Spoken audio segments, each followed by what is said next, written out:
denominado. Correcto. Pues Muchas muy buenos gracias, maestra días. Estela.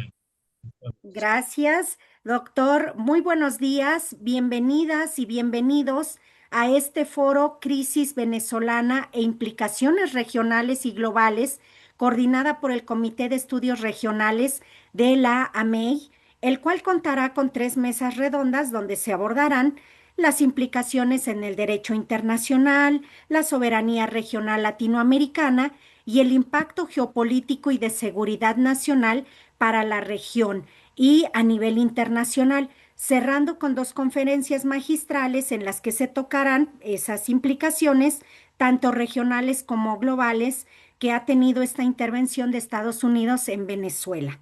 Agradezco infinitamente a la doctora Claudia Márquez Díaz, presidenta de la MEI, por estos espacios y por el apoyo para que se desarrollen estas mesas de análisis con las que se busca reflexionar sobre la situación de Venezuela. Por supuesto, también agradezco al doctor Isaac Flores Delgado, secretario general de la MEI, por todo su apoyo en la gestión institucional. Y bueno, pues en este momento estamos inaugurando este foro con la primera mesa redonda, intervención directa de Estados Unidos en Venezuela, violaciones al derecho internacional, en la que tendremos a grandes ponentes como la doctora Josefina Ochoa González de FES Aragón, la maestra Lucero de Jesús Ruiz Guzmán de la UMAR, el licenciado Carlos González Campos de FESACatlán y el doctor Juan Manuel Portilla Gómez de FESACatlán, quien también en esta actual administración de la MEI es vicepresidente de la misma. Y pues a continuación vamos a darle la palabra al licenciado Carlos González Campos. Y antes, bueno, pues leeré una breve semblanza de su destacada trayectoria. El licenciado es en Relaciones Internacionales por la Escuela Nacional de Estudios Profesionales Acatlán de la UNAM. Cuenta con estudios de maestría en Estudios México-Estados Unidos por la misma institución. Tiene un diplomado en Política, Regulación y Operación Energética por la Facultad de Ingeniería de la UNAM y la Secretaría de Energía la Secretaría de Energía, perdón, y un diplomado en Derecho Internacional Nuclear en la Universidad de Montpellier, Francia, en conjunto con la Agencia de Energía Nuclear de la OCDE.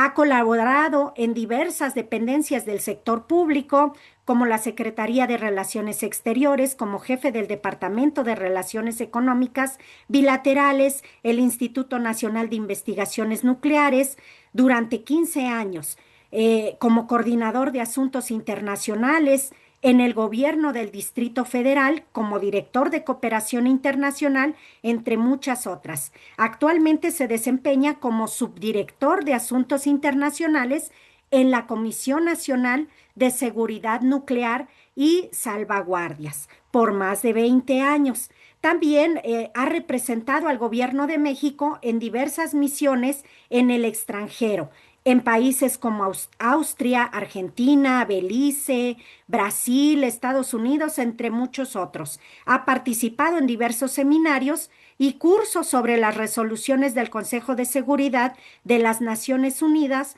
sobre temas de seguridad internacional y terrorismo, en conferencias internacionales sobre control a las exportaciones. Y bueno, pues en general, el maestro cuenta con una participación muy activa en temas sobre desmantelamiento de armas nucleares. El gobierno lo ha designado para representar a nuestro país ante la ONU honorablemente. También es uno de nuestros destacados docentes en FESACatlán en diversas asignaturas, quien cuenta con diversos artículos y además es coautor del libro 50 años de la política exterior de México. Adelante, maestro, lo escuchamos. Bien. Gracias, Blanquita, muy agradecido. Y gracias por la invitación. Ese es un honor para mí estar en esta mesa. Eh, bueno, pues desde el día 3 de enero pasado nos amanecimos con una sorpresa. Nadie se la esperaba. Estaba iniciando el año, todavía traíamos las copas del 1 de enero. no sabíamos de esta posible incursión, no la imaginábamos, pero nunca pensamos que se fuera realidad y era un hecho y había que checar las noticias. Y la pregunta que nos hacíamos era si era un acto de intervención o era un acto de justicia. Ese era algo que se nos venía a la cabeza y claro, si estaba de esto en el marco del derecho internacional público. Eh, Fue una captura, fue una operación muy quirúrgica, muy específica. Sí hubo bajas del parte de Venezuela, no así de los americanos, pero bueno, fue algo que ya lo habíamos visto en alguna ocasión en Panamá hace varios años, y claro, pues ahora nos la repite Estados Unidos, y la pregunta es, ¿y el marco jurídico qué pasó? Eh, Siempre nos preguntamos el tema de que si fue una violación flagrante al derecho internacional, puesto que aquí no había elementos por parte del gobierno americano de haber acudido al Consejo de Seguridad a hacer una solicitud de posible intervención. Es decir, no se planteó el tema y no se dio un visto bueno o un mandato del Consejo de Seguridad para que hiciera tal. Entonces, por ese lado, nada, no hubo mayor reacción. La otra parte es la posibilidad de que hubiera tenido alguna agresión por parte de Venezuela, que esto te implicaba otra respuesta desde el punto de vista del derecho internacional a la legítima defensa, que no ocurrió. En algún momento por ahí escuchábamos algunas declaraciones del canciller americano que nos decía que sí había eh, tropas de Hezbollah, tropas de los cubanos, de los iraníes en Venezuela que estaban amenazando a Estados Unidos. Pero una intervención directa, una agresión directa hacia Estados Unidos no la había. Claro, te decían que si el flujo de drogas, que si el flujo de eso les estaba causando daño. Bueno, esa es su retórica y esa es su justificación, vamos a llamarla interna. Entonces, segundo elemento que nos da como fundamento la Carta de Naciones Unidas, no hay una legítima defensa para poder llevar a cabo esa agresión. Y el tercer elemento, que es interno de Estados Unidos, no había una autorización por parte del Senado o del Congreso para el despliegue de tropas, puesto que no había una declaración de guerra. Entonces, al no haber este elemento, entonces, ¿cuál era el sustento jurídico para que Trump llevara a cabo esa decisión e hiciera esta intervención? Entonces, podemos ver que a la luz del derecho internacional, la Carta de Naciones Unidas no le daba ningún elemento para poder llevar a cabo ello y tampoco tenía elementos internos ni del propio Consejo de Seguridad. Ahora bien, justicia.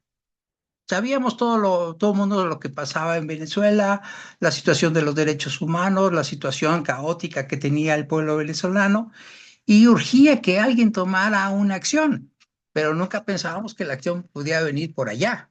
Entonces pensábamos que eran los cauces internos o bien nos iríamos por los cauces penales internacionales, puesto que si estaba Maduro violando los derechos humanos, podíamos acudir a la Corte Internacional de Justicia, incluso a la Corte Penal, y pues obviamente los cauces son muy lentos y muy tortuosos, entonces difícilmente íbamos a lograr ver una acción desde el punto de vista legal por la situación propia de Venezuela. Entonces, no había forma de que se justificara una acción directa hacia Venezuela por un cauce legal, aduciendo un acto de justicia para el pueblo venezolano.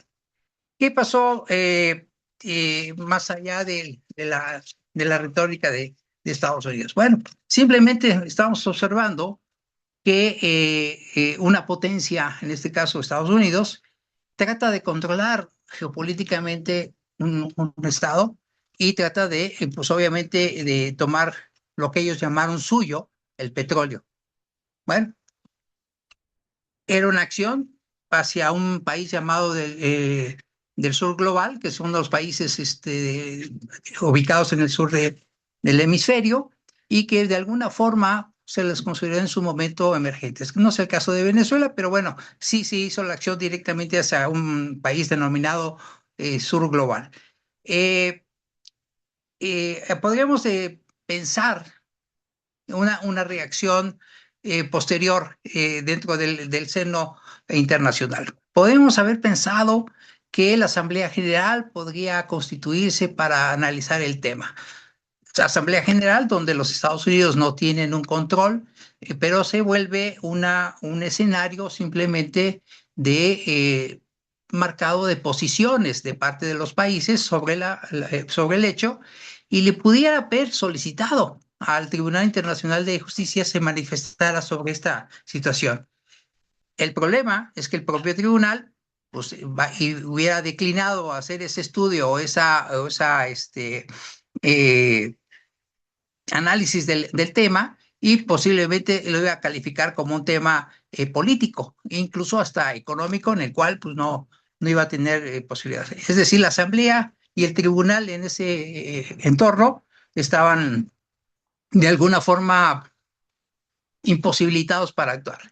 Por otra parte, la Asamblea General misma pudiera haber solicitado una reunión internacional de emergencia sobre el tema, en la cual simplemente se iba a volver lo mismo, un escenario donde todo el mundo iba a denostar, todo el mundo iba a marcar sus posiciones, pero no necesariamente iba a emitir una resolución, y si la emitiera, esa resolución sabemos nosotros que no es obligatoria, entonces, y muy dividido el mundo, porque unos iban a estar a favor de la intervención y otros iban a estar en contra de la intervención. Entonces se iba a dividir más los posicionamientos internacionales, y la Asamblea General se vuelve a quedar coja, es decir, no tiene facultades para poder hacer alguna acción legal en cuanto a la intervención.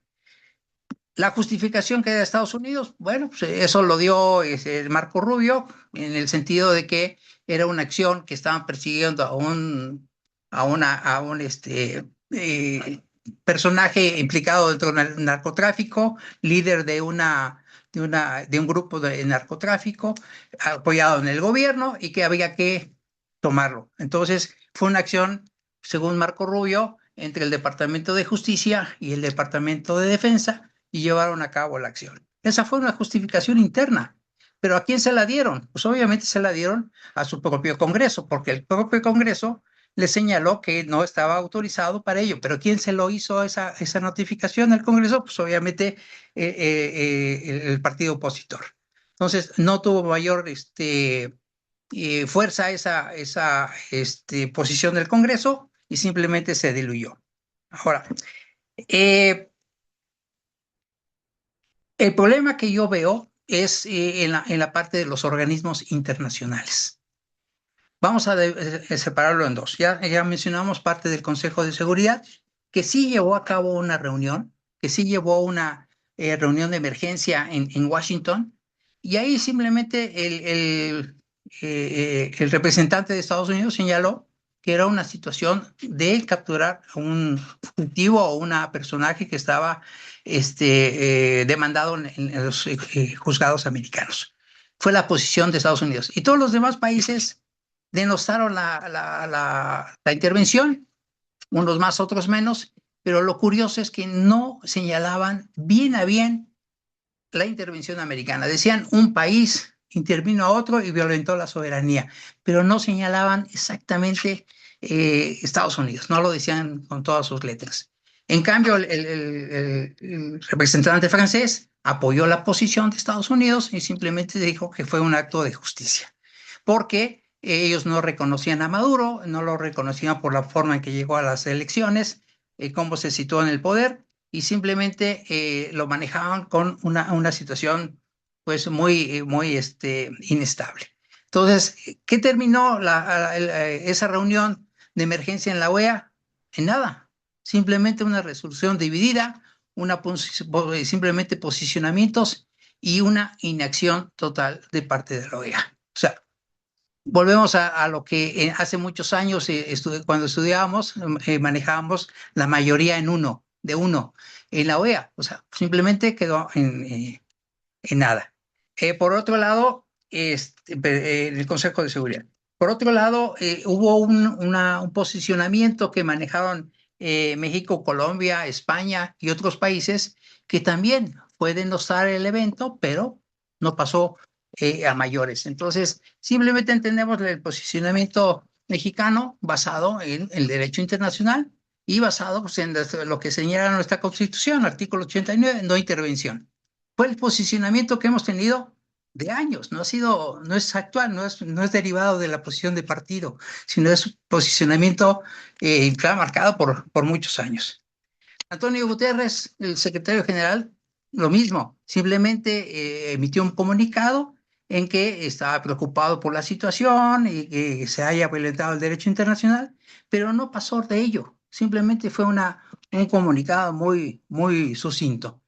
China y Rusia, que son los otros actores, vamos a decir, los fuertes en este momento, simplemente pidieron que el organismo de la ONU rechazara esa intervención de Estados Unidos y que lo volviera a hacer. Es decir, se iniciaba lo que llamaron ellos una era de anarquía internacional. ¿Qué vemos en los organismos internacionales? Imposibilidad de hacer cosas. ¿A qué me lleva toda esta serie de elementos? A una reflexión.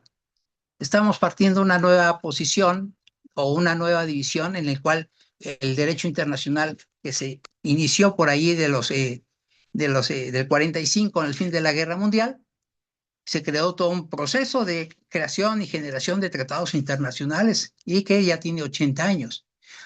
Proceso en el cual todas las partes estaban de acuerdo en firmar documentos y respetar esos documentos. Pero vemos que las grandes potencias, China, Rusia, Estados Unidos, simplemente las violentan porque tienen la fuerza. O sea, el derecho internacional se aplica a los demás y no cuando yo quiero, y no a mí.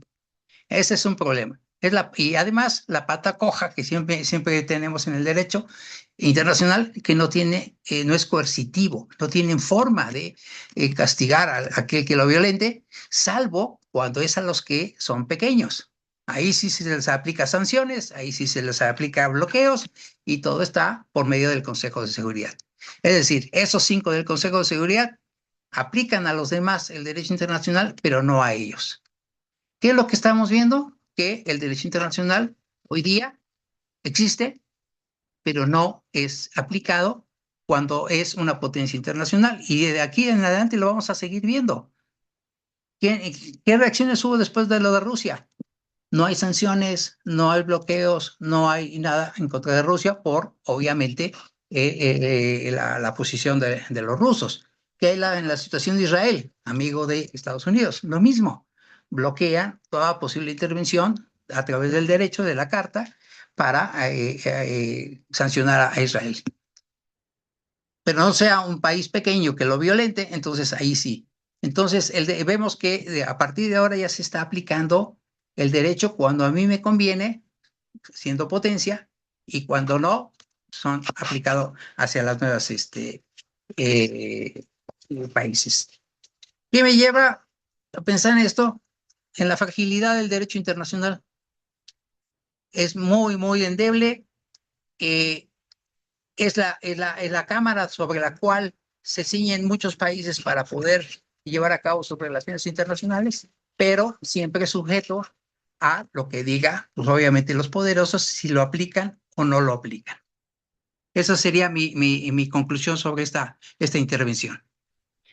Muchas gracias, maestro Carlos González. Sin duda es un tema muy importante, sobre todo analizar cuál es el verdadero papel que deberían de jugar en este momento con este tipo de intervenciones que está llevando a cabo Estados Unidos, sobre todo con esto que ha pasado en Venezuela, independientemente del gobierno, visualizar la importancia que deben de jugar los órganos de la ONU y por supuesto el papel también que deben jugar algunos organismos internacionales que, pues, como ha comentado el maestro, estábamos poniendo en tela de juicio realmente el papel de estos organismos. Vamos a dar la palabra ahora a la maestra em, Josefina Ochoa González, para que pues nos hable un poquito más de esta cuestión. Antes leeré una breve semblanza de su destacada trayectoria. Ella es licenciada en Relaciones Internacionales por la FES Acatlán, UNAM, maestra en Derecho por la Universidad Anáhuac, México Sur, con la tesis Los derechos humanos ante los retos de un mundo globalizado, logros y perspectivas para México, y candidata a doctora en Derecho por la misma institución. Cuenta con diversos diplomados en Derechos Humanos y Cooperación Internacional, cursados en la Universidad Anáhuac, la Comisión Nacional de los Derechos Humanos, el Instituto Interamericano de Derechos Humanos, el Instituto Mora, entre otras instituciones de reconocido prestigio.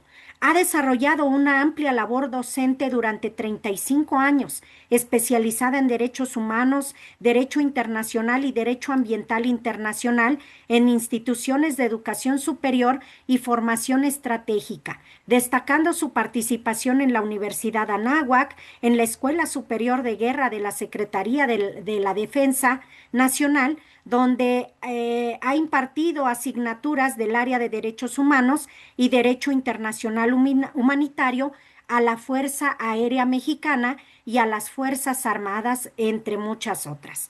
Es docente en FES-Acatlán de la UNAM en la licenciatura de Relaciones Internacionales. Es coautora del libro El respeto a los derechos humanos de la serie Por una educación para la paz, publicada en 2012, y 2030 nuevos paradigmas en las relaciones internacionales, publicación de 2021. Adelante, estimada maestra. Muy buenos días, tengan a todos. Nada más una anotación, soy de la FES Aragón, soy egresada de la FES Aragón, ¿no? Disculpe, Actualmente Fes soy Aragón. docente ahí, pero bueno, finalmente somos hermanos. Agradezco a la Asociación Mexicana de Estudios Internacionales por esta invitación. Me siento muy honrada de estar en este foro esta mañana con tan prestigiados internacionalistas, ¿verdad? Conocedores de esta sociedad internacional hoy en día tan compleja. Agradezco a la maestra Blanca Estela Marín, también coordinadora del Comité de Estudios Regionales de la MEI. Muchas gracias por esta invitación. Y agradezco al maestro Daniel Muñoz Torres FES, de la FES Aragón, quien fue el vínculo para que yo recibiera esta invitación. Y bueno, pues como bien decía el doctor Carlos González, pues es un contexto muy complejo, realidades que pues nadie se esperaba o que sí nos esperábamos, pero no de esta manera. Como bien lo dijo, el pasado 3 de enero, pues la comunidad internacional fue testigo de un acontecimiento que sin duda, a lo mejor por el tiempo que tenemos, prácticamente 20 días, pero considero que sí marcará un punto de inflexión en la política internacional contemporánea y, como bien lo dijo el doctor, en el derecho internacional, la intervención militar de Estados Unidos en Venezuela, denominada oficialmente Operación Determinación Absoluta, tuvo como objetivo la captura del presidente Nicolás Maduro y de su esposa Cilia Flores, ¿no? Como ya todos lo sabemos, para ser trasladado al territorio estadounidense con fines judiciales. Esto, bueno, pues a todo mundo decía, pues, ¿qué pasa? Porque no solamente se violaba el derecho internacional, sino también se violaba el derecho interno venezolano, ¿no? De llegar de esta manera y bueno, en un estado que es prácticamente pues un estado de derecho. Ante este hecho, no solo generó consecuencias o no solamente inmediatas para Venezuela, sino que también pues todavía estamos en espera, ¿no?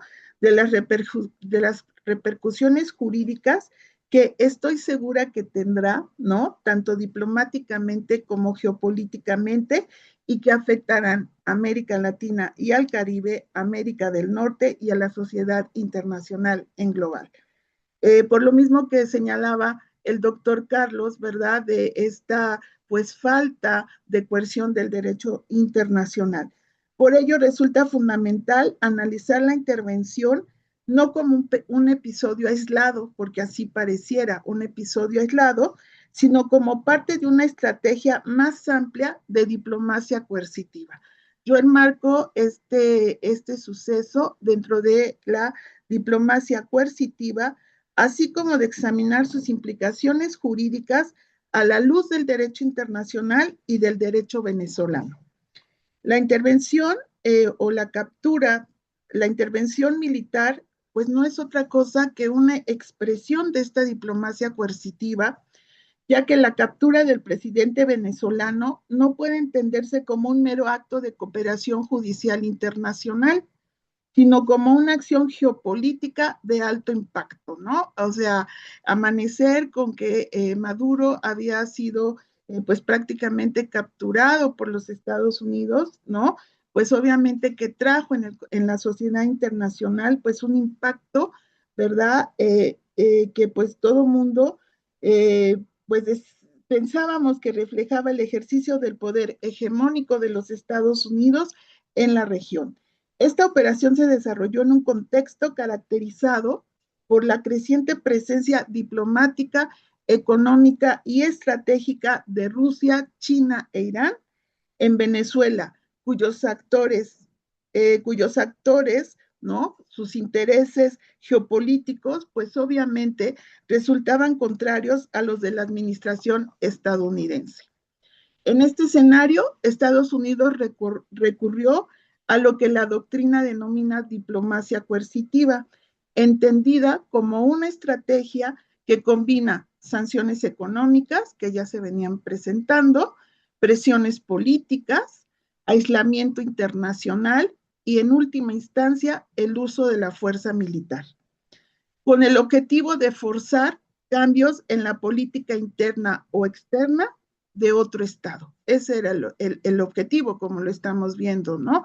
De forzar cambios tanto en la política interna como en la política externa de Venezuela.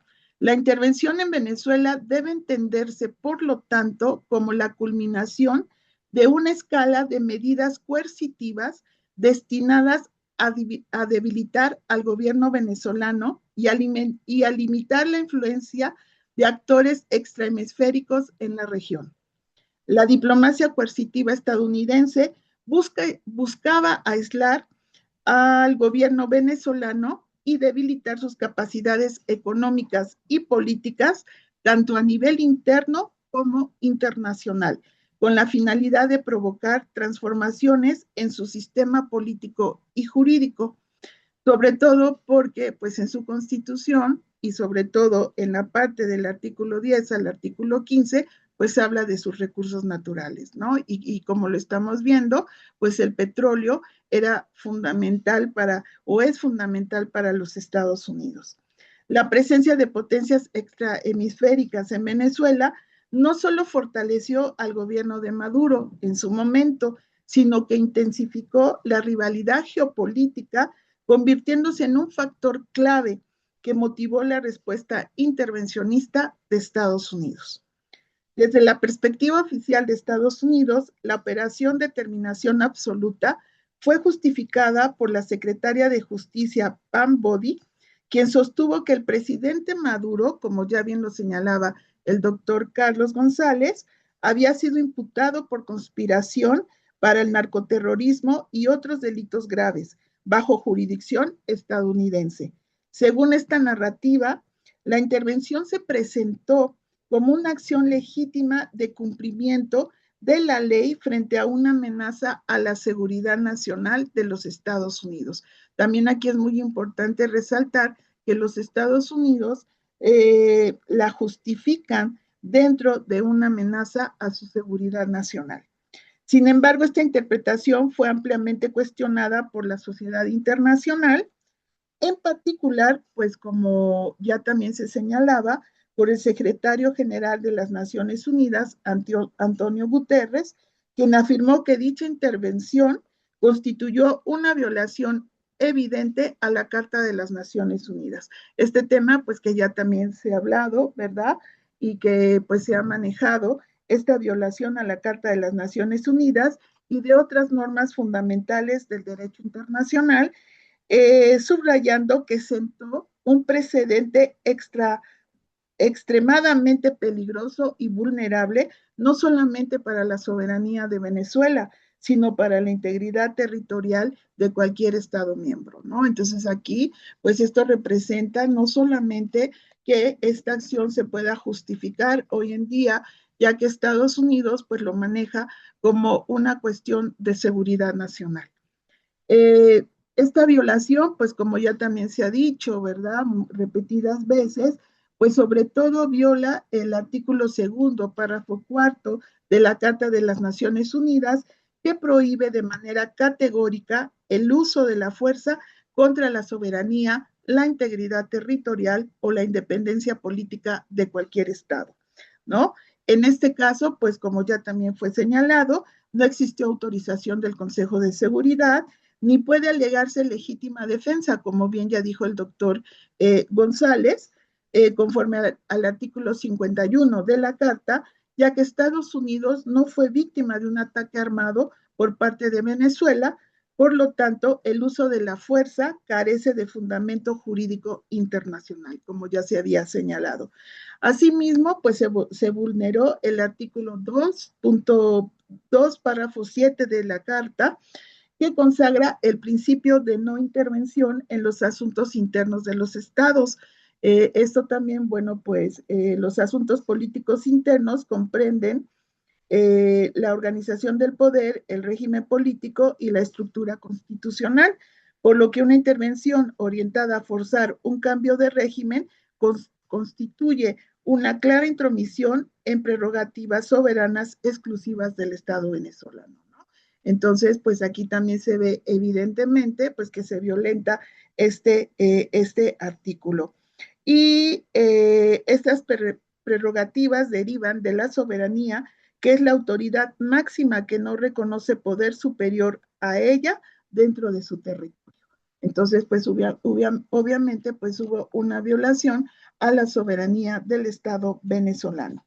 Y bueno, pues desde una perspectiva jurídica más amplia, esta intervención puede ser calificada como un acto de agresión, conforme a la resolución 3314 de la Asamblea General de las Naciones Unidas, adoptada el 14 de diciembre de 1974, en la cual dicha resolución define a la agresión como el uso de la fuerza armada por un Estado contra la soberanía y la integridad territorial o la independencia política de otro Estado, y recomienda al Consejo de Seguridad utilizar esta definición como guía para determinar la existencia de un acto de agresión, que como bien lo señaló también el doctor, pues creo que el Consejo de Seguridad solamente ha tenido una reunión, ¿verdad? Y todavía no se ha definido si lo que pasó en Venezuela fue un acto de agresión. Y de ser así, pues este caso podría llegar a la Corte Penal Internacional, porque en el Estatuto de Roma, en el artículo 5, pues se señalan actos de agresión.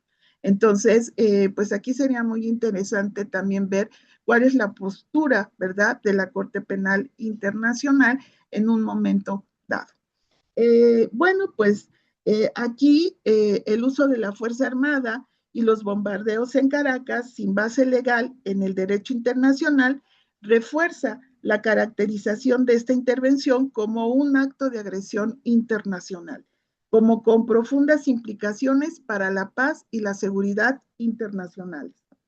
Es importante destacar también que esta intervención no fue un hecho aislado, sino que estuvo precedida por una serie de operaciones militares estadounidenses en el Caribe y en el Océano Pacífico, dirigidas contra las supuestas narcolanchas identificadas a finales del 2025, ¿no? Este sería un antecedente inmediato donde diversos órganos de las Naciones Unidas y expertos en el derecho internacional han señalado que estas acciones ya implicaban violaciones al derecho internacional, particularmente a los principios recogidos en la Convención de las Naciones Unidas sobre el Derecho del Mar, la CONVEMAR, y sobre todo al tema de los derechos humanos, porque finalmente pues estas acciones conducen pues a la muerte a muchas personas, ¿verdad? Estas personas que decían ir en estas narcolanchas y que pues violan un derecho fundamental que es el derecho a la vida. También pues aunque Estados Unidos no es parte de la CONVEMAR, muchas de sus disposiciones reflejan normas de derecho internacional consuetudinario, por lo que resultan jurídicamente obligatorias, ¿no? Aunque él pues no forma parte, ¿no? Entre las normas presuntamente vulneradas, bueno, pues hay muchas, ¿no? El principio de libertad de alta mar, la jurisdicción exclusiva del Estado del pabellón, la prohibición del uso arbitrario de la fuerza letal y la prohibición de ejecuciones extrajudiciales, ¿no? Entonces, aquí también queda muy claro, pues que también se violentaron normas del derecho del mar. Y bueno, pues ya creo que ya estoy casi sobre el tiempo, pues estas implicaciones, la intervención en Venezuela desencadenó, pues aunque no se note, ¿no? Pero desde mi muy particular punto de vista, o va a desencadenar una crisis diplomática jurídica internacional, al grado pues que hoy estamos cuestionando al derecho internacional, la coercitividad del derecho internacional y de la violación por parte, ¿verdad?, de países pues militarmente fuertes, políticamente, con una presencia hegemónica y que finalmente pues tienen o manejan esta diplomacia coercitiva, pues dónde está, ¿verdad?, la aplicación del derecho internacional, ¿no? Entonces, pues este caso pone en evidencia los desafíos actuales del orden jurídico internacional. Hoy en día, pues todo este caso, pues representa un desafío, ¿no? Particularmente cuando las normas que se violaron son normas de jus cogens que son vulneradas por potencias con gran capacidad militar y política, lo que genera una peligrosa percepción de impunidad y selectividad en la aplicación del derecho internacional. Algo que ya comentaba, pues, el doctor González.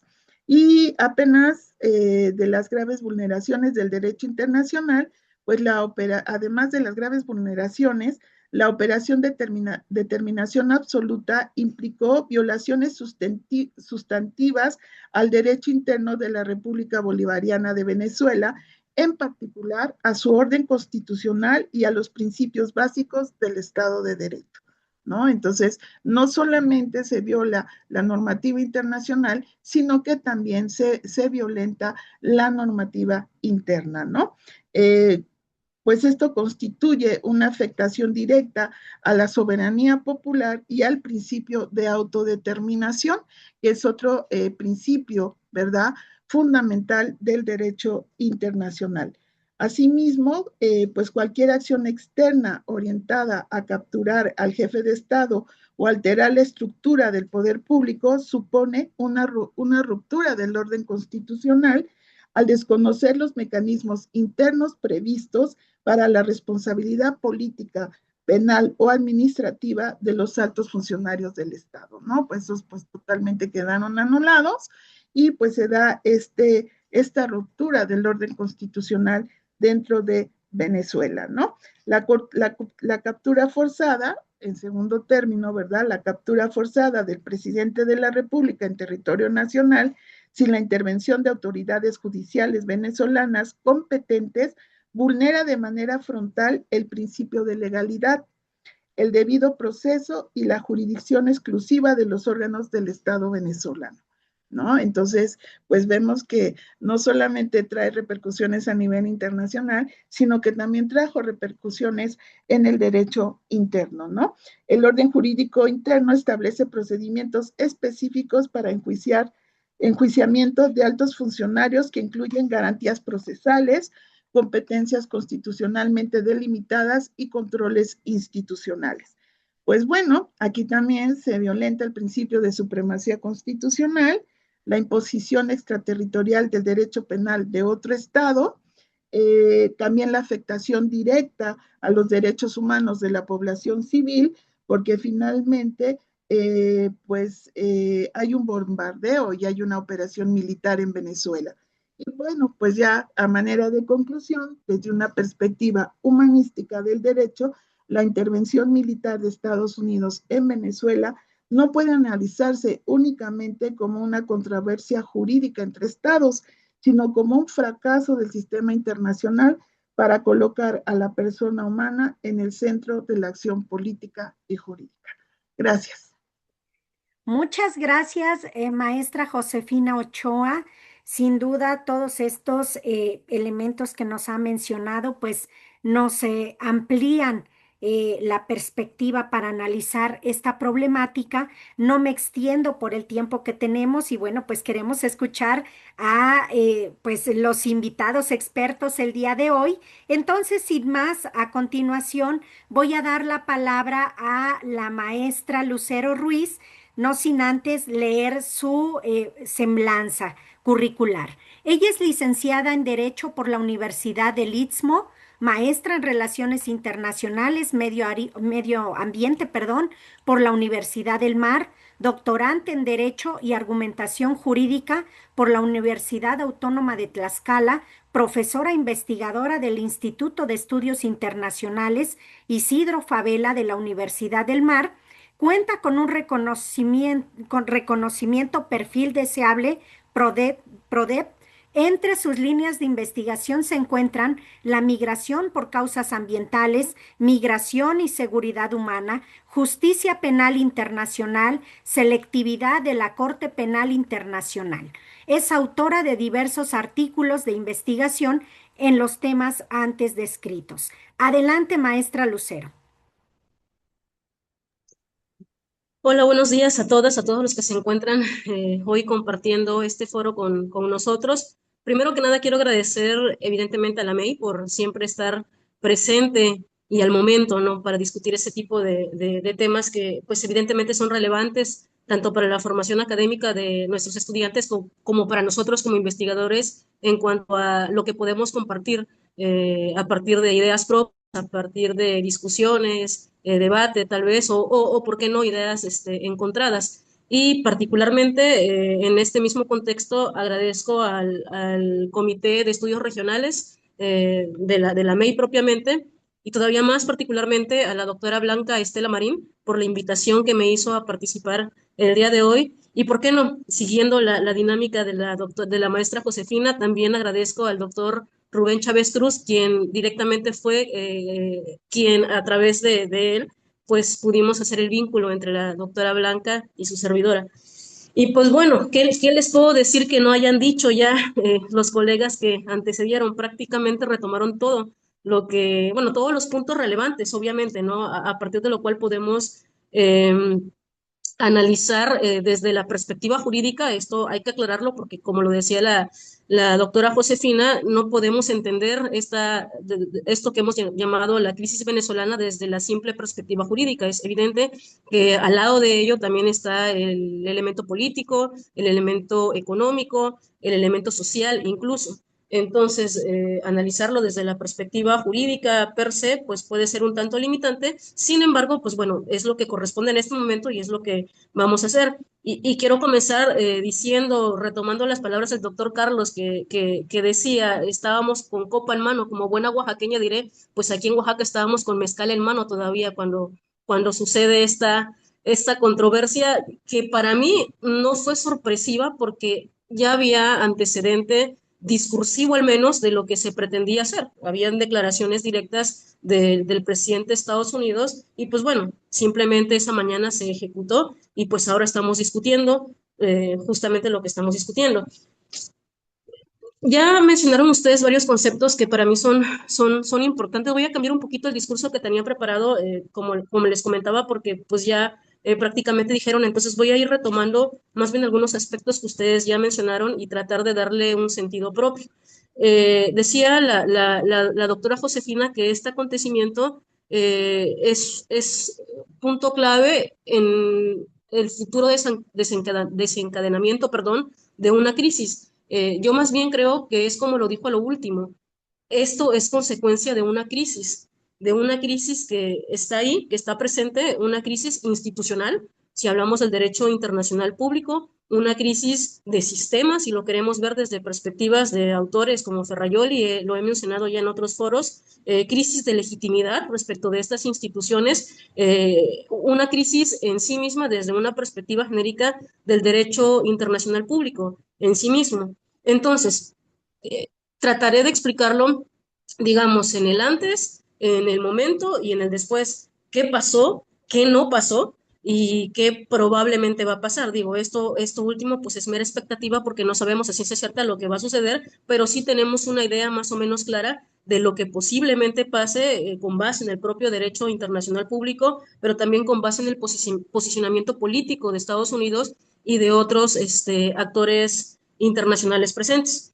Hablaban también de anarquía. Esto es importante porque es un concepto, es una categoría jurídica, es un concepto relevante para los estudios de las relaciones internacionales. Muchas veces cuando se habla del sistema internacional, de la comunidad internacional, suele retomarse este concepto de la anarquía, haciendo referencia a que es el poder, desde una perspectiva de las relaciones internacionales, a partir de la teoría realista, es el poder quien determina. A partir del poder, los actores racionalmente toman decisiones en cuanto a intereses propios y no podemos negarlo. De hecho, eso es un claro ejemplo justamente de ello. Entonces, a partir de ello se habla de la anarquía versus o frente al derecho internacional público. Particularmente yo considero que no existe una anarquía en el derecho, en el ámbito, perdón, internacional, porque justamente el derecho internacional público es lo que nos tiene el día de hoy discutiendo estos temas, pero sí es cierto que existe una crisis y que es una crisis que surge desde la naturaleza misma en cuanto a cómo está instituido o cómo está construido el derecho internacional público, que dista muchísimo del derecho en el sentido tradicional de la palabra, haciendo referencia al ámbito local. Y pues esto justamente, esta circunstancia que por naturaleza caracteriza el derecho internacional público, es lo que al mismo tiempo nos lleva a hablar de esta crisis magnificada en aspectos jurídicos, políticos y económicos, y que da como consecuencia actos unilaterales como los que tenemos el día de hoy. Creo que ninguno de nosotros podrá negar que hay una evidente transgresión a principios múltiples del derecho internacional público. De hecho, ustedes han confirmado particularmente el artículo 2 de la Carta de Naciones Unidas en los diferentes párrafos. Esto es claro, hay una intervención ilegal por parte de Estados Unidos, pero además de eso hay que tener en cuenta el discurso que está manejando Estados Unidos, porque si hacen, bueno, el discurso que está manejando el jefe de Estado, el representante de la persona jurídica que es Estados Unidos, porque si nosotros analizamos en el contexto internacional, de alguna manera, claro, tendría que justificarlo, tendría que argumentarlo y tendría que seguir los procedimientos específicos escritos en el derecho internacional para llevar a cabo la conducta de la manera adecuada, por decirlo de alguna manera, o dicho de forma clara, por la vía de lo legal, por la vía de lo jurídico. Existían herramientas jurídicas que pudieran permitirle a Estados Unidos actuar de una forma distinta. Sin embargo, no sucedió. Por eso les decía, lo que pasó y lo que no pasó. No sucedió. Finalmente fue un acto unilateral a partir del cual se transfirieron esos principios del derecho internacional. Pero además de ello, como les decía, el discurso, no hay ni siquiera, que esto es importante, no hay ni siquiera un discurso que trate de justificar por la vía de lo jurídico la acción que se llevó a cabo. En el discurso, Donald Trump en los medios ha dicho, voy por el petróleo, mi interés es el petróleo. O sea, el cinismo que está detrás del acto que transgrede el derecho internacional público es una muestra clara precisamente de esa deslegitimidad, de esa falta de legitimidad discursivamente en cuanto al derecho internacional público. Entonces, hay que tener en claro esto. Pero también es cierto que no es tan sencillo decir que no existe el derecho internacional público, que no es funcional el derecho internacional público o que es inoperante en su totalidad. Porque si lo analizamos también desde el discurso, antes del acto, Donald Trump menciona y discursivamente y jurídicamente y políticamente declara a Nicolás Maduro como narcoterrorista. Esto obviamente tiene una finalidad. no nada más es decirlo para tratar de justificar en el discurso, sino para tratar más o menos de establecer argumentos que posteriormente pudieran servir para la defensa jurídica del acto.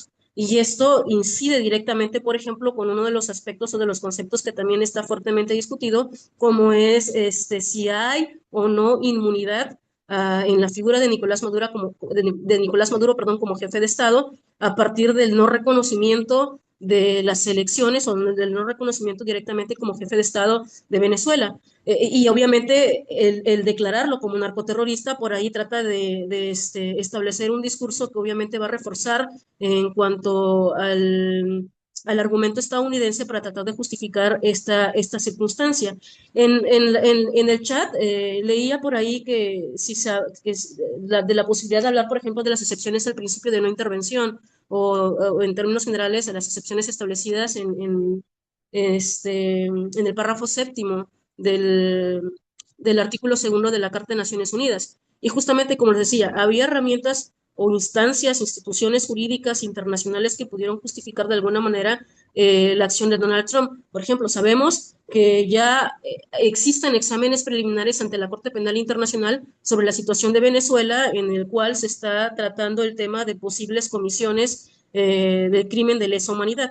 Entonces, a partir, si existe un antecedente jurídico de exámenes preliminares, había la posibilidad de ejecutar la conducta, por ejemplo, a través de la responsabilidad de proteger o incluso a través de la jurisdicción universal, que son instituciones que existen jurídicamente, que están reconocidas por el derecho internacional público, pero que no se invocan. Y no se invocan porque esto justamente es una muestra clara de poder, una muestra clara de imperialismo a través de lo que muchos han denominado, por ejemplo, como la doctrina Monroe, en América, Estados Unidos es el que toma las decisiones y pues bueno, tan es así que aquí está, ¿no?, la conducta. Entonces, eh, en términos discursivos, pudo haber pasado esto, pero no pasó.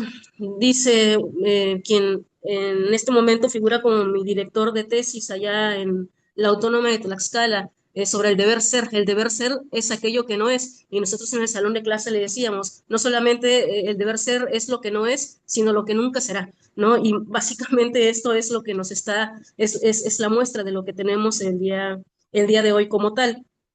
La conducta de Estados Unidos, vamos a manejarlo en dos vías porque es diferente hablar de actos de agresión y de crimen de agresión, que no es lo mismo. El acto de agresión, como sabemos, es una conducta que directamente incide o nos lleva a la figura jurídica del Estado, es decir, la responsabilidad es estatal totalmente. Y, pues bueno, aquí correspondería en su momento, por ejemplo, a la Corte Internacional de Justicia y con el papel tal vez del Consejo de Seguridad. Y en otro momento, el crimen de agresión a través del cual un individuo que tiene facultades de dirección de política estatal, bueno, comete actos de agresión. Entonces aquí ya estamos hablando del individuo en términos de responsabilidad penal individual. Pero sucede algo, categóricamente, sí, estamos ante un acto de agresión. Claro, tendrían que darse los procedimientos específicos hasta que la instancia correspondiente determine si la hubo o no. Pero, digamos, tenemos los elementos que como internacionalistas, que como publicistas podemos en este momento retomar y decir que sí hay un acto de agresión. Existe categóricamente la posibilidad de situar esta conducta como crimen de agresión también, pero sucede lo siguiente, de lo que no va, aquí vamos en el plano de lo que no va a suceder. Definitivamente esto no va a llegar en estos términos o no podría llegar si nos apegamos a los principios que conforman a la Corte Penal Internacional y los requisitos de admisibilidad por una simple razón, para que se investigue el crimen de agresión, particularmente en este tipo penal, competencia material de la Corte Penal, tiene el Estado, los estados que ser parte, tuvieron que haber ratificado. En este caso, Estados Unidos ni siquiera es parte del Estatuto de Roma, entonces, oye, mucho menos ratificó, ¿no? Si no es parte, pues no hay una ratificación como tal. Entonces, este es un requisito de admisibilidad importante respecto del crimen de agresión, entonces por ahí no va, ¿ok? En cuanto a la responsabilidad como acto de agresión respecto del Estado, bueno, aquí sí podríamos hacer mucho. La comunidad internacional, Naciones Unidas, tendría que hacer valer a través de autoridades jurisdiccionales, como es, repito, como lo dije hace un momento, la Corte Internacional de Justicia, pero ¿realmente sucederá? En el posicionamiento que tenemos ahorita en términos políticos y en términos económicos, no ha habido una reacción propia de los estados, más que el discurso categórico de algunos de reprochar a Estados Unidos a través de este juicio, de abstente de seguir cometiendo actos de esta naturaleza, y exigimos que haya sanciones y que haya consecuencias, pero realmente no ha habido consecuencias. Lo decía el doctor hace un momento, podemos situar, por ejemplo, el caso análogo de Rusia, Ucrania, la situación Palestina-Israel, que son mediáticamente los más visibles, y al día de hoy no hay consecuencias jurídicas propiamente. Entonces, esto es una vez más una evidencia de esa crisis que existe. No es que a partir de ahora tengamos una crisis. La crisis, insisto, es la que ha permitido precisamente que tengamos escenarios como los que tenemos el día de hoy. Entonces, ¿qué es lo que se tendría que hacer para tratar más o menos de solventar esta situación? Bueno, reconfigurar, si no totalmente, pero sí, de alguna manera, la naturaleza a partir de la cual está construida el derecho internacional público. Desafortunadamente, para hacer esta reconstrucción y para dotar de un significado distinto o resignificar el plano del derecho internacional público, pues tendremos que atender a una cosa, la voluntad de los estados. Y pues es evidente que la voluntad de los estados está en el marco de lo que hoy es justamente el derecho internacional público, porque justamente es el propio derecho internacional público, por esta falta de coercibilidad, por esta falta de instancias que garanticen verdaderamente el contenido propio es que han sucedido estas circunstancias. Entonces, yo de momento quiero dejarlo aquí, no sé cuánto tiempo estuvo hablando, según iba a poner el cronómetro, pero no lo hice, pero quiero dejar estos conceptos aquí sobre la mesa y en algún momento en la ronda de preguntas y respuestas pues ampliar un poquito más sobre este tema. Muchísimas gracias. Muchas gracias, maestra Lucero Ruiz. Vamos a proceder a darle la palabra al doctor Juan Manuel Portilla, no sin antes leer su semblanza curricular. El doctor es oriundo de la Ciudad de México, licenciado en Derecho, maestro en Derecho Internacional y doctor en Derecho Internacional por la Universidad Nacional Autónoma de México. Titular C de tiempo completo en la Facultad de Estudios Superiores Acatlán de la misma universidad, distinguido con el nivel C del PRIDE y miembro del Sistema Nacional de Investigadores nivel 2, titular de 3 cátedras especiales de la UNAM, consejero académico de área de las ciencias sociales en la UNAM y consejero técnico de relaciones internacionales en la FES Acatlán UNAM, profesor visitante en la Universidad Nacional de Irlanda. Tiene cursos de especialización en Países Bajos, Brasil, Colombia, Irlanda y Suiza. Es miembro de Círculo Académico de la Cruz Roja Internacional y de la International Law Association. Profesor de licenciatura, maestría y doctorado en Relaciones Internacionales y en Derecho.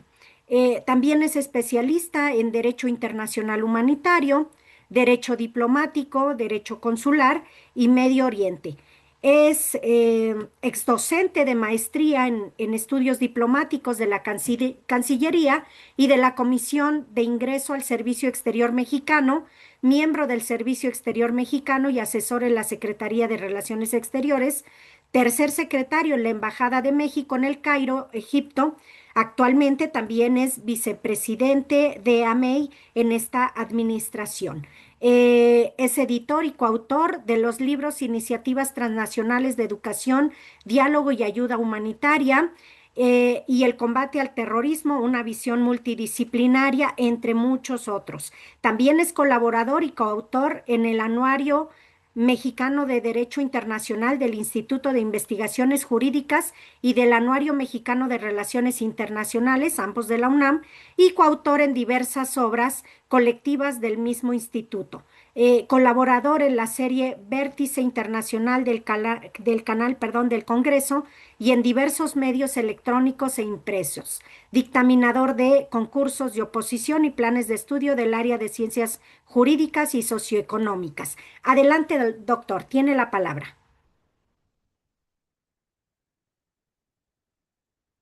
¿Tiene usted el micrófono apagado? Ya, perdón, ya estamos con micrófono abierto.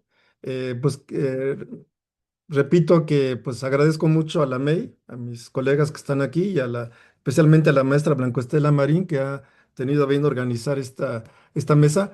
Y también disculparme que estoy en un curso de profesores y tuve que aprovechar el receso, por eso no les he acompañado desde el principio y una vez que termine mi exposición también tendría que retirarme para reanudar mi curso. Entonces, no tengo el don de la ubicuidad y lo más que pude hacer fue organizarme de este modo y por ese lado les pido una disculpa de antemano, por favor.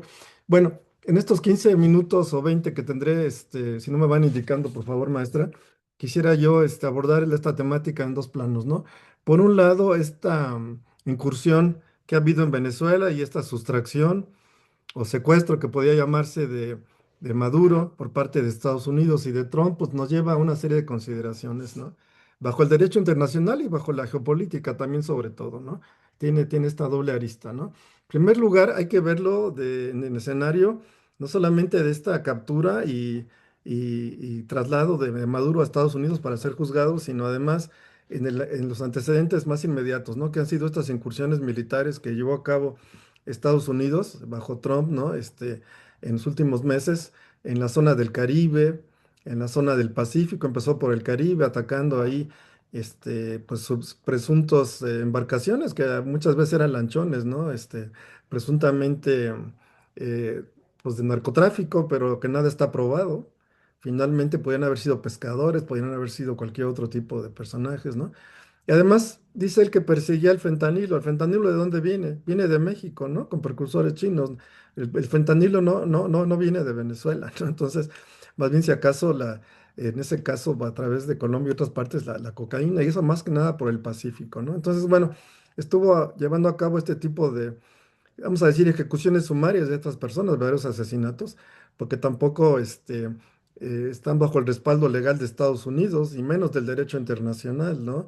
Ahí también ya se va dando toda una serie de violaciones, ¿no? Al llevar a cabo estas ejecuciones sumarias. En todo caso, si en alta mar, que también ha incursionado en aguas territoriales, incluso de México, pero aún suponiendo que en alta mar se hicieran estas detenciones, tendrían que haberlos detenidos, sujetos a investigación, a proceso, etcétera, cosa que no se hizo, ¿no? Como por ejemplo se hace con los piratas en el Mar Rojo, ¿no? Por ejemplo, ¿no? Que se les detiene, se les procesa, etcétera. En fin, en este caso no fue así, también ya llevó a cabo ataques en el Pacífico y bueno, ya estaba como anunciada esta incursión, ¿no? En este caso en que yo pienso que Maduro se confió y no, ya tenía preparado al parecer una escapada para Turquía o algún lugar de estos y no lo hizo y se llevó a cabo pues nos sorprendió, ¿no? El 3 de enero esta operación llamada resolución definitiva por parte de Estados Unidos en que, pues, casi como una película de estas de, de Rambo fueron bueno, ya vamos teniendo detalles poco a poco, ¿no? De cómo fueron ejecutados sus guardias cubanos, etcétera. No fue tan incruento como parece, aunque todo también parece indicar que casi fue una entrega, ¿no? La Delcy Rodríguez y el equipo. O sea, finalmente se acabó el chavismo, digamos, pero el madurismo quedó ahí porque el gobierno quedó siempre con los cuadros de Maduro y con esta señora, ¿no? Rodríguez también, que de alguna manera pactaron la entrega Entonces, de alguna manera se hizo una intervención armada, violatoria de la Carta de la ONU, de la OEA, de los principios del derecho internacional. El derecho internacional duro, puro y duro, pues ha sido violado, ¿no? Sin duda. Pero también yo creo que allí hubo una negociación, una especie casi de invitación, ¿no? También por parte de este núcleo que al final de cuentas es el que convenía que quedara en el gobierno también, ¿no? En fin, bueno, entonces sí hay una violación a la Carta de la ONU, a la Carta de la OEA misma, al principio de una intervención que de alguna manera ya se da de manera directa, ¿no? Que tampoco es nuevo. Podemos citar algunas intervenciones armadas que ha llevado a cabo Estados Unidos en América Latina, por supuesto, pero sobre todo también, pues quizá lo que más ha mencionado fue aquella operación para llevarse a Noriega en los 80, ¿no? De Panamá, que fue más cruenta, porque allí hubo miles de muertos, ¿eh? Hubo bombardeos para, y bueno, a Noriega no lo atraparon de momento, estuvo por ahí un poco escondido, después estuvo algunos meses en la Nunciatura Apostólica ahí en Panamá hasta que lo entregaron y finalmente fue sujeto a un proceso en Estados Unidos, ¿no? Acusado de narcotráfico, cuando era el jefe de Estado y había sido colaborador de la CIA también, ¿no? En fin, pero bueno, también ese sería un poco el ejemplo y probablemente también algunos han tratado de encontrar algunos casos, aunque de manera diferente, pero aquí estamos hablando de cuando se hace el uso de la fuerza para sustraer a alguien, ¿no? También, aparte de estas violaciones al derecho internacional, que son muy evidentes, porque está prohibido el uso de la fuerza, la integridad territorial de los estados, en fin, toda esta parte es muy clara la violación que hubo. Aparte también un aspecto que se ha tratado poco y me parece que es importante, es los jefes de estado, más allá de que lo reconozcan o no, tienen inmunidad, inmunidad soberana, ¿no? Es decir, un jefe de estado no puede ser sujeto a procesos ni sustraerse de esta manera porque tiene inmunidad. Inmunidad de Estado, que finalmente es una figura del derecho internacional respaldada por convenciones y sobre todo por el derecho internacional consuetudinario, es un principio general de derecho internacional. Incluso ya la Corte Nacional de Justicia tuvo oportunidad en el caso de Yerodia, en el caso del Congo contra Bélgica, señaló que es un principio de derecho internacional y una norma el que los jefes de Estado y jefes de gobierno e incluso ministros o cancilleres, por ejemplo, gocen de inmunidad soberana, ¿no? Y de inmunidad procesal en este caso. Claro, por ejemplo, Pinochet fue detenido en Londres. La Cámara de los Comunes de pronto dijo que no poseía, no eran válidas la inmunidad soberana cuando había graves violaciones, por ejemplo, a los derechos humanos, tortura, etcétera, que había practicado Pinochet, aunque después más bien lo devolvieron a Chile por condiciones ya de más bien humanitarias por salud, pero bueno, de alguna manera ya ahí también estaba un poco desconociéndose la inmunidad en un caso muy concreto, ¿no? Como era el de Pinochet, pero en otras circunstancias también diferentes, ¿no? Y otros casos que ha habido, ¿no? Ha habido jefes de Estado que han sido incluso como el presidente Taylor en este caso quiero decir, de Sierra Leona, ¿no? Que fue de Liberia, ¿no? No sé, de Sierra Leona, que fue más bien de Liberia, ¿no? Que fue, sí, de Liberia, porque estaban implicados los dos países, que fue llevado a Sierra Leona. Sierra Leona, porque este representante Taylor, ¿no? Que fue llevado a un juicio a La Haya, siendo presidente, por ejemplo, ¿no?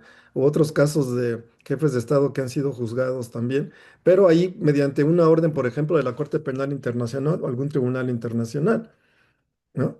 Por ejemplo, la inmunidad de Estado incluso va después de que han dejado el cargo, ¿no? El propio presidente Milosevic fue sometido a juicios, ¿no? En el Tribunal para la Yugoslavia, y Karadzic, por ejemplo, o Madlic, que había sido presidente de Bosnia, en fin, tenemos algunos ejemplos de jefes de Estado o por ejemplo, la Corte Penal Internacional dictó contra al-Bashir en Sudán órdenes de aprehensión, etcétera. Pero aquí estamos hablando de situaciones en que hay una jurisdicción internacional. El propio Netanyahu sabemos que tiene un orden de aprehensión por parte de la Corte Penal Internacional. Y en principio, pues no se movería por países que están dentro del Estatuto de Roma, ¿no? Putin también tiene un orden, por ejemplo. Pero bueno, estas excepciones a la inmunidad de jurisdiccional, de jefes de Estado, pues está marcada por el Estatuto de Roma, que son casos muy específicos, ¿no? Si lo queremos ver por el derecho penal internacional. Que por cierto, en el caso de Venezuela hay un expediente abierto en la Corte Penal Internacional, pero no se había remitido a una sala, ¿no? Específicamente, y no había habido todavía un orden de aprehensión, y mucho menos contra Maduro, más bien estaba como atorado ahí, ¿no? En fin, entonces, bueno, no mediando este tipo de excepciones a la inmunidad de jurisdicción, de los jefes de Estado, pues en realidad también hay una violación a este principio, el sustraer a un presidente, más allá de las condiciones en que se encontrara Venezuela, ¿no? En términos de derechos humanos, democracia, etcétera. Tampoco hay un principio de derecho internacional que justifique una incursión armada por cuestiones de democracia tampoco, ¿no? Por ahí ha estado siempre latente este principio de intervención humanitaria, motivos humanitarios, injerencia humanitaria, que no es un principio duro del derecho internacional, ¿no? Ni reconocido.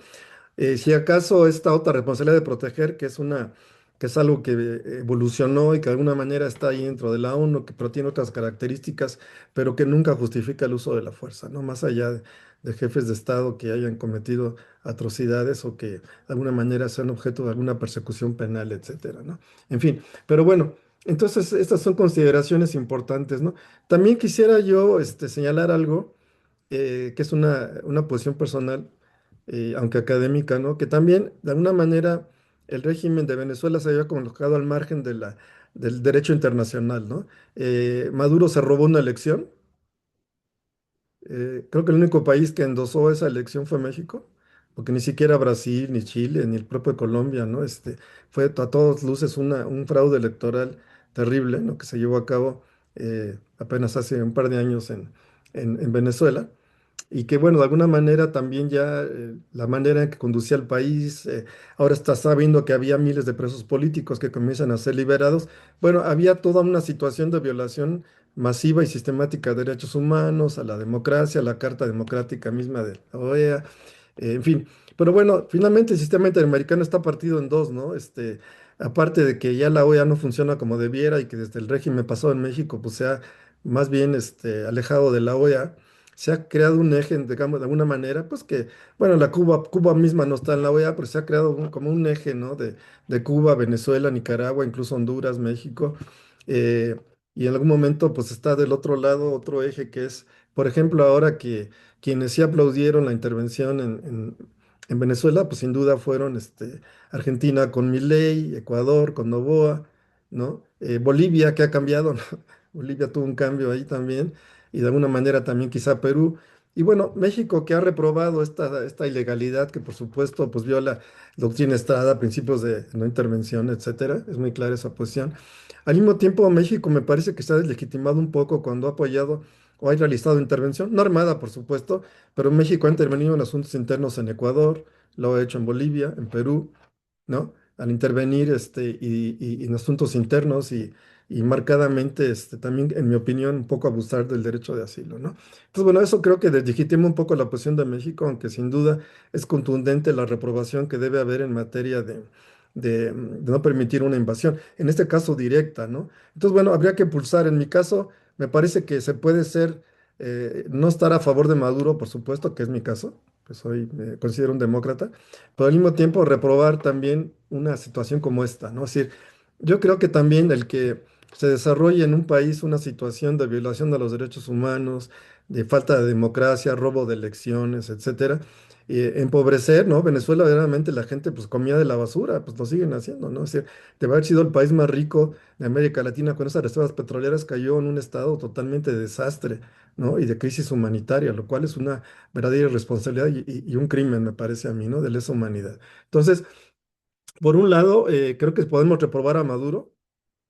Esto de que esté detrás del narcotráfico, pues había que probarlo, me parece complicado y quizá no sea el caso, pero esa ha sido la acción que ha emprendido Estados Unidos, ¿no? Cuando él mismo perdonó al presidente, expresidente de Honduras, acusado de narcotráfico, ¿no? Y con una condena, él lo perdonó, por ejemplo. Entonces, bueno, ¿qué pasa? Por un lado, perdona y disculpa a alguien que estuvo acusado y procesado y sentenciado, ¿no? Un expresidente hondureño, ¿no? Precisamente. Y ahora, por otro lado, lleva a cabo una acción de tipo, de este tipo acusando a narcotráfico y dirigir un cártel al propio Maduro, ¿no? Cuando en realidad, pues también hay otros intereses como el petróleo y los recursos otros que hay en Venezuela, etcétera. Entonces, insisto en este doble enfoque que de alguna manera Venezuela también estaba al margen del derecho internacional, en mi opinión. Y por otro lado, podemos estar reprobando a Maduro, pero al mismo tiempo reprobando esas acciones de Estados Unidos. En todo caso, este chavismo y esta forma en que Maduro fue conduciendo al país poco a poco, hasta el borde del precipicio, me parece que de alguna manera preparó el camino, ¿no? Allanó el camino para una intervención de este tipo, ¿no? Es decir, me parece que esto explica, más no justifica, y creo que sería la diferencia, utilizando estos dos verbos, no explica, más no justifica una intervención armada de este tipo, ¿no? Que además, bueno, en el escenario se ha llamado ahora la doctrina Donroe, ¿no? Porque combinar esto de Monroe con Donald, ¿verdad? Que es la doctrina Donroe, que pues que bueno, ahora vemos que trata de apurarse de Groenlandia, aunque ahorita ya le bajó un poco, ¿no? Diciendo que hay que negociar, etcétera. Esta supuesta paz dice que resolvió 8 conflictos en el mundo. Mentira, ninguno, ¿no? Sí, Gaza sigue sumida en la guerra, en el genocidio, Rusia sigue avanzando y también ahí hay el peligro de que repartan una zona de interés y que de una manera permitan ya que Ucrania pierda toda la parte que tiene del Donbass y antes de Crimea, ya con Rusia, porque finalmente pues no va a haber de otra, etcétera. Y esto pone en peligro a la OTAN y a países como Polonia, que tienen la amenaza de una invasión rusa, en fin. Entonces, bueno, volvemos a un reparto del mundo en este sentido, en esta esfera. Y bueno, el caso de Venezuela, pues no escapa a esta lógica, ¿no? De Trump y de haber, pues más bien, pues llevado a este escenario y que, bueno, de alguna manera, pues sí, nos es muy propio por estar, pues muy cerca de nuestras fronteras, por ser América Latina. México se había amenazado también por circunstancia tan delicada del narcotráfico, las declaraciones de Trump, ¿no? Y bueno, no es casual que luego de una llamada telefónica de pronto entreguemos treinta y tantos eh, procesados que estaban en cárceles mexicanas. Realmente México no está siguiendo los procesos de extradición que debían seguir. A mí me parece que son entregas fuera del marco legal, ¿no? Es más, Estados Unidos podría condenarlos a muerte sin problema porque no fueron por el tratado de extradición que estipula la no ejecución de estos nacionales. Entonces, bueno, es muy delicado y creo que México tampoco está siguiendo las formas constitucionales adecuadas, ¿no? Y esto, bueno, ya nos lleva a otro tema. Y bueno, yo nada más quisiera concluir pues con esta cuestión de que hay marcadamente, sí, una violación a principios de derecho internacional, tanto principios muy duros como a estos que están señalados en la Carta de la ONU, en el artículo 2, etcétera, el uso de la fuerza, la intervención, la no solución pacífica de controversias, el sustraer a un jefe de Estado y no reconocer ninguna inmunidad, etcétera. Y antes los escenarios de guerra que estuvo practicando Estados Unidos y que lo sigue haciendo en aguas internacionales, incluso territoriales, ¿no? En ambos mares, y que todo esto habla, pues, de que hay una negación, hay un enterramiento por las potencias y por muchos del derecho internacional, que la verdad es que ya resulta ineficaz. Habría que ver si las normas están cambiando. Incluso Estados Unidos se salió de sesenta y tantos organismos internacionales, por ejemplo. Hay una crisis del multilateralismo terrible, en que incluso ya se habla de otra, de otra ONU, en fin. El genocidio persiste en otra parte del mundo, en fin. Para mí es un escenario triste y los que nos hemos dedicado en algún momento al derecho internacional, aunque ahora yo pues, he tenido otros giros también, ¿no? Ya veía yo venir este tipo de crisis y de pronto también estar frente al grupo con los chicos enseñando derecho internacional que pues que no se ve y que hablamos como de una utopía, una entelequia, pues resulta hasta una crisis para uno en términos académicos, ¿no? Sinceramente, y con algunos colegas, pero bueno, hay quienes todavía defienden mucho el derecho internacional. Yo lo veo ya con cierta reserva, porque el mundo está cambiando de una manera terrible y se está imponiendo el realismo político al derecho internacional, ¿no? No es el que está primando, ¿no? Es más, por ejemplo, ya ahora vean el discurso, por ejemplo, del primer ministro de Canadá, esa pieza excelente, habla de una política principista, pero pragmática, ¿no? O sea, tener los principios, pero al mismo tiempo el pragmatismo. Quizás ese pragmatismo nos lleve a que ya no haya Temec y a que cada quien negocie con Estados Unidos como pueda, ¿no?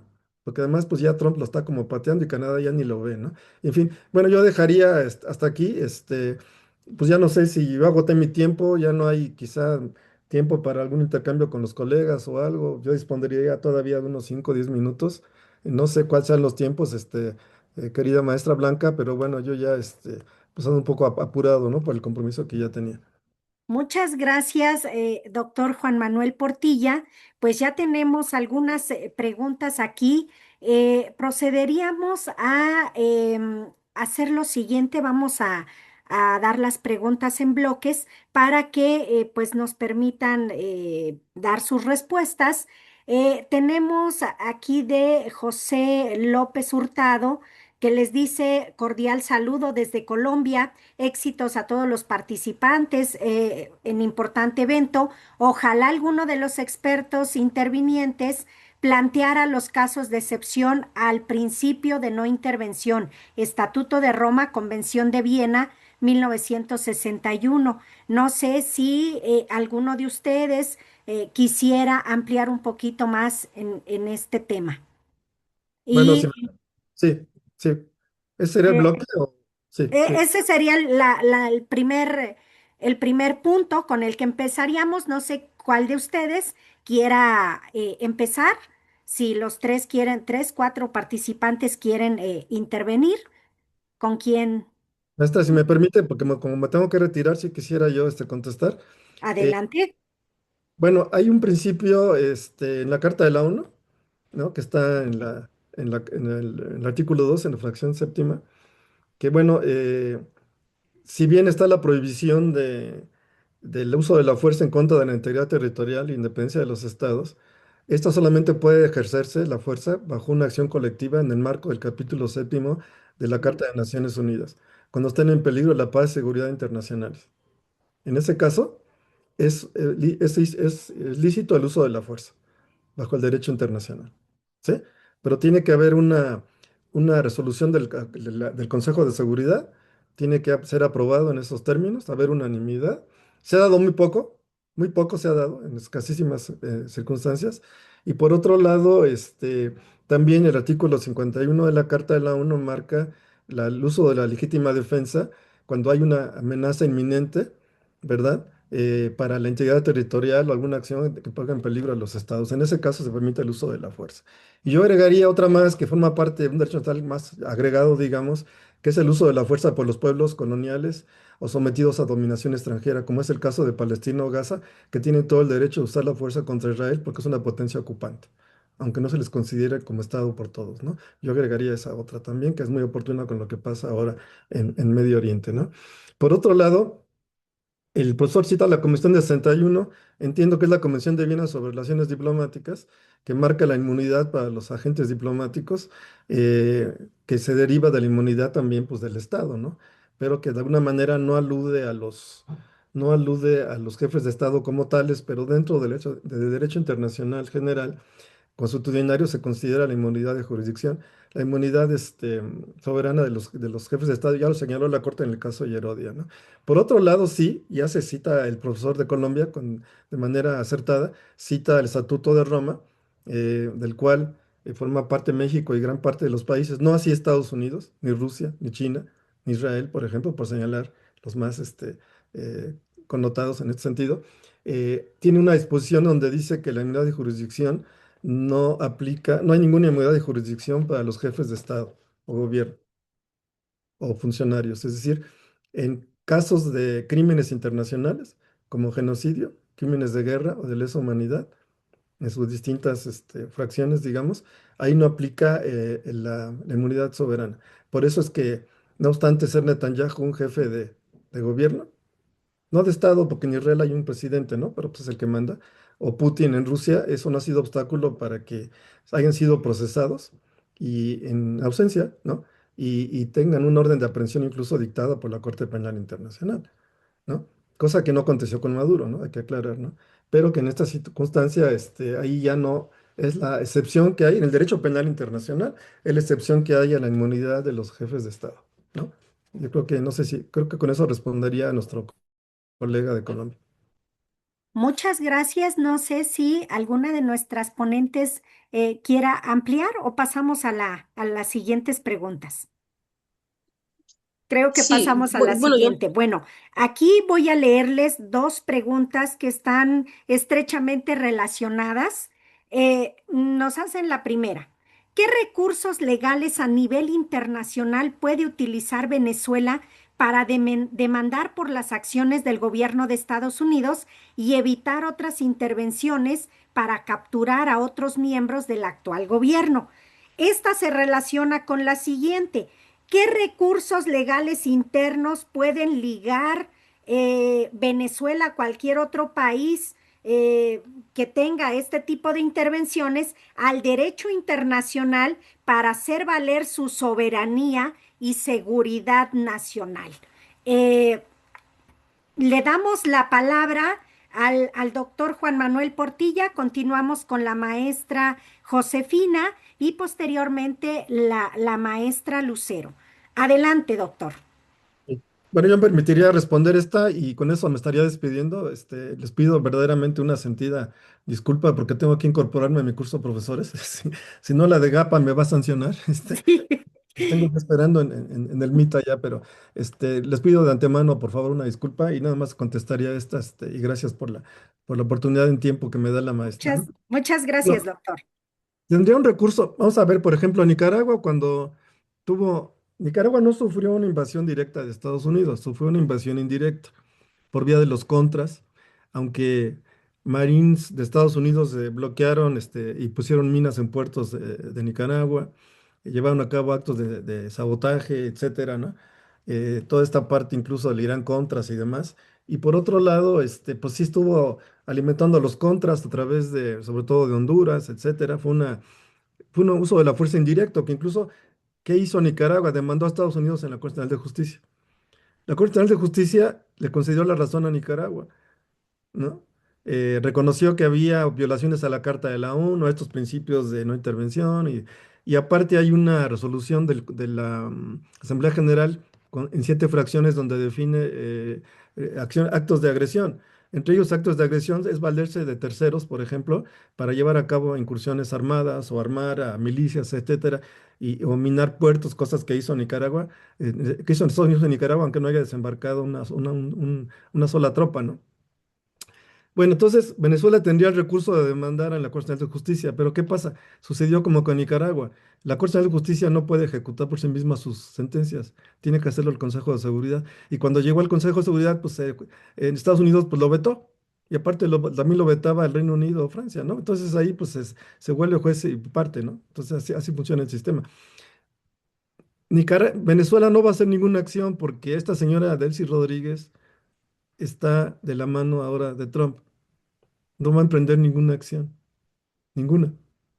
También hay que decir que Venezuela con Maduro y antes con Chávez había expropiado incluso propiedades sin pago de indemnización, que es contrario al derecho internacional. Incluso recuerdo esta gran empresa mexicana Cemex, fue expropiada, un día mandó Maduro tropas, bueno, antes Chávez tropas y tomó Cemex y les pagó cualquier cosa a las empresas mexicanas, ¿no? ¿No? O sea, no indemnizó y México no hizo ningún reclamo diplomático a Venezuela, por cierto, ¿no? Por ejemplo, ¿no? Entonces, también por eso las empresas que están en Venezuela, las petroleras que invitó Trump, pues tienen deudas con Venezuela y no les interesa invertir porque les deben miles de millones de dólares. Entonces, no va a entrar un negocio que no conviene ahí en Venezuela también. En fin, bueno, entonces yo creo que le quedan muy pocos recursos. Bueno, tendría ese recurso ante la OEA también, etcétera, pero no dudo que este gobierno de Venezuela vaya a ejercer ninguna acción, están bajo la mano de Trump. Y ahora de repente ya se convirtieron en un aliado de Trump cuando antes eran el enemigo, ¿no? Entonces, pero aunque lo hicieran, podría llegar a la Corte de Justicia, podría la Corte dictar una sentencia favorable, que es muy clara, pero ya hasta ahí no llegaría más.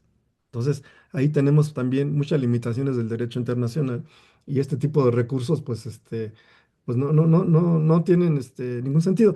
Y por otro lado, dudo que el gobierno de Venezuela vaya de alguna forma a cachar una acción diplomática para defender a Maduro. Maduro lo está defendiendo un equipo de abogados con el dinero que tiene, pero de manera privada, ya no es un asunto de Estado, ¿no? Es un asunto que está en tribunales de Estados Unidos, ¿no? Que tendrían que probar o no su culpabilidad. Entonces yo creo que a Venezuela le quedaría, por ejemplo, recurrir a la Corte, cosa que no va a hacer, no creo, como está ahora el gobierno en Venezuela, pero en caso de que lo hiciera, pues no tendría mayor resultado. Quizá tuviéramos una espléndida sentencia de la Corte Nacional de Justicia que al final no podría ser ejecutada por la situación del veto en el Consejo de Seguridad. Maestra Blanca y queridos colegas, pues me despido. Me da pena haber sido un poco atropellado por el tiempo y no haber podido tener mayor retroalimentación con los colegas y quienes nos están escuchando, ¿no? Muchas gracias, doctor Juan Manuel Portilla. Adelante, maestra Josefina Ochoa, le damos la palabra. Yo creo que el doctor Portilla pues ya dijo mucho, ¿no? Acudir a instancias internacionales, a la Corte Internacional de Justicia, ¿verdad? O también inclusive, como bien también lo señaló, al Consejo de Seguridad o formar alianzas con países de América Latina. Sin embargo, pues esto se ve muy difícil, ¿no? Creo que cada uno de los países en América Latina, pues no la excepción México, pues también Estados Unidos nos está presionando con esa diplomacia coercitiva de amenazarnos con los aranceles, con la renegociación del Tratado de Libre Comercio, con la cuestión del narcotráfico, el crimen organizado, y bueno, donde hemos visto que México pues tiene una postura basada en el derecho internacional, ya tradicional de la política exterior, pues sí, diciendo que no, que esto no se puede hacer, y mucha de la población un poco preocupada porque Estados Unidos haga lo mismo dentro del territorio nacional, que yo lo veo un poco complicado, puesto que somos vecinos cercanos, ¿no? Vecinos que a veces pasamos por un periodo de luna de miel y a veces pasamos por un periodo de divorcio, ¿no? Entonces, está un poco complicado. Compartir la frontera, pues también es parte de su seguridad nacional, ¿no? Y bueno, pues finalmente amenaza, estamos bajo una constante amenaza y también como diciendo, México, no te metas, ¿no? O sea, no te metas en asuntos que no son de tu incumbencia y mejor aplícate a solucionar tus asuntos internos, ¿no? Obviamente, pues la ONU, hay una clara violación, también aquí pues se cuestiona, ¿no? El papel de las Naciones Unidas, todo esto se suma al cuestionamiento que ya había ahora con los 80 años de las Naciones Unidas y qué papel ha tomado las Naciones Unidas en pro de la paz y la seguridad internacional, y con esto pues hay un mayor cuestionamiento. Activación de alianzas estratégicas y militares lo veo muy difícil, ¿no? Precisamente porque pues está también implicado Rusia, porque también es un socio con Venezuela en la cuestión del petróleo y otros recursos naturales, minerales. Está China, Cuba, que también tiene su propio problema ahí con Estados Unidos, Nicaragua, ¿no? Un régimen de instituciones pues blandas, poco sólidas, sumido en pobreza. O sea, yo creo que ahorita en este momento, pues la activación de alianzas estratégicas y militares sería muy, muy difícil, ¿no? Para la región de América Latina. Una movilización diplomática en América Latina, pues promover pronunciamientos conjuntos a través de los organismos como la OEA, por ejemplo, ¿verdad? En pro de Venezuela, pero la propia situación de crisis que bien mencionaba la maestra Lucero, que es una crisis que se viene arrastrando y no solamente en Venezuela, sino en toda América Latina, ¿no? Creo que es un momento muy complicado para la América Latina.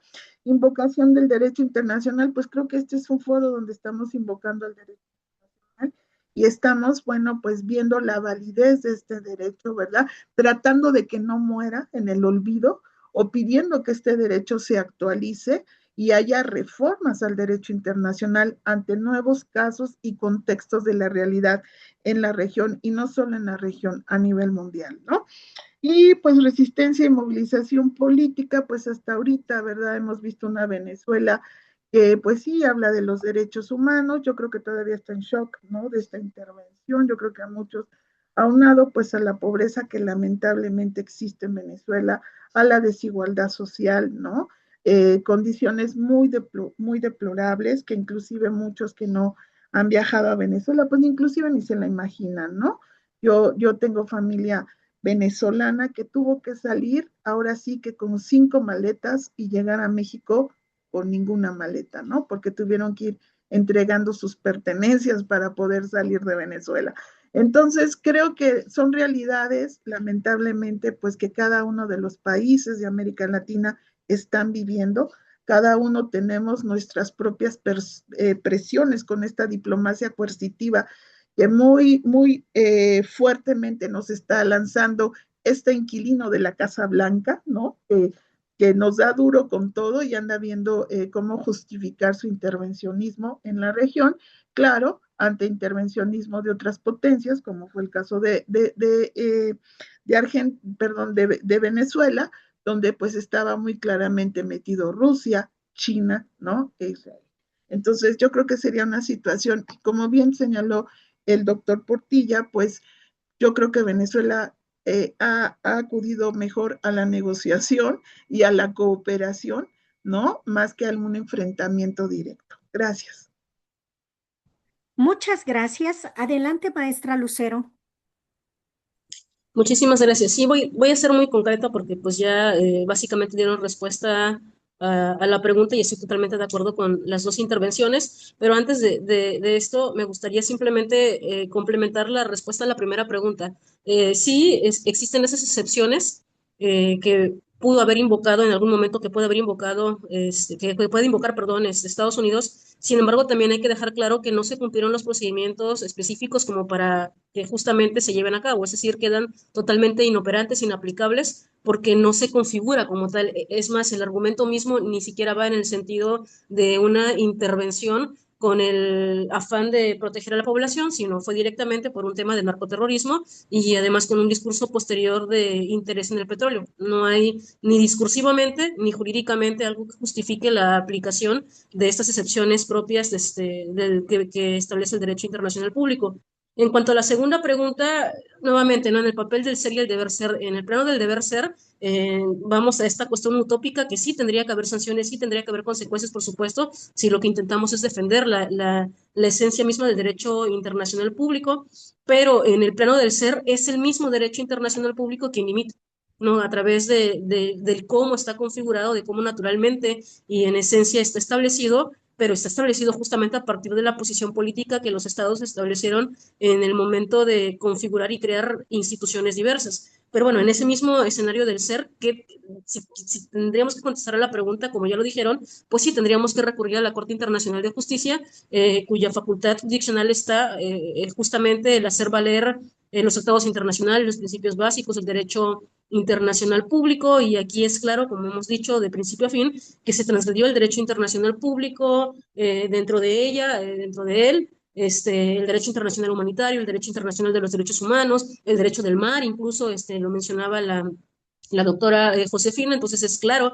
y evidente que hay una transgresión y correspondería a la Corte Internacional de Justicia analizar y establecer sentencia. Sin embargo, pues vamos a la otra parte, ¿no? Que ya comentaba el doctor. Bueno, en la ejecución tenemos el problema, ¿no? ¿En qué va más allá? Podríamos tener una sentencia plena y argumentativamente y filosóficamente emocionante, pero no va más allá. Ahora, en el plano de la posición de Venezuela, jurídicamente hablando, pero desde una perspectiva de facultad de derecho, no de derecho interno, porque sigue siendo derecho internacional, pero sí a partir de una facultad que corresponde propiamente al Estado. Hablaba hace un momento en la intervención que tuve de la jurisdicción universal. Esta aplica, es una facultad que tienen los estados para investigar y sancionar crímenes internacionales independientemente o más allá, más bien de que se cometa en su territorio e independientemente de que quienes participen sean nacionales suyos, sea como sujeto activo o como sujeto pasivo del delito. Y si, como dije, en términos del argumento de lo que sostengo, si se configuran crímenes de agresión, pues entonces por ahí probablemente podría entrar la jurisdicción universal, pero nuevamente nos vamos al plano de la ejecución. Para que apliquemos la jurisdicción universal necesitamos pues cooperación. En primera instancia, hacer valer una institución fundamental para ello, que es la extradición. Y pues ya tenemos ahí el problema, ¿no? ¿Cómo creen que nos van a extraditar a Venezuela Donald Trump? No, políticamente no, jurídicamente viable, políticamente pues tal vez hasta imposible, ¿no? Entonces, pues este discurso, la dialéctica que hay entre lo jurídico y lo político, y desafortunadamente, como vemos lo político, el realismo político, como decía adecuadamente el doctor, pues se posiciona desafortunadamente frente al discurso jurídico como tal. Y pues bueno, es lo que quería decir. Gracias. Muchas gracias, maestra Lucero. Esto último que nos acaba de comentar se relaciona con una de las preguntas que hacen. Considerando el ejemplo de Venezuela, ¿qué estrategias legales y jurídicas debería estar contemplando México para actuar de manera preventiva y reactiva en caso de una intervención norteamericana para traer supuestos delincuentes de México? Y también tenemos otra pregunta más que pueden visualizar en el chat de todos, eh, que también pues está ahí la misma preocupación, ¿no? Ligado a esto, voy a hacerles también otra pregunta que nos hacen en Facebook. ¿Cómo podemos hacer conciencia a la población que apoya este tipo de intervenciones? Eh, Empezamos con usted, maestra Josefina, y luego le damos la palabra a la maestra Lucero. Adelante. repito, hay una preocupación constante porque México sufre una intervención.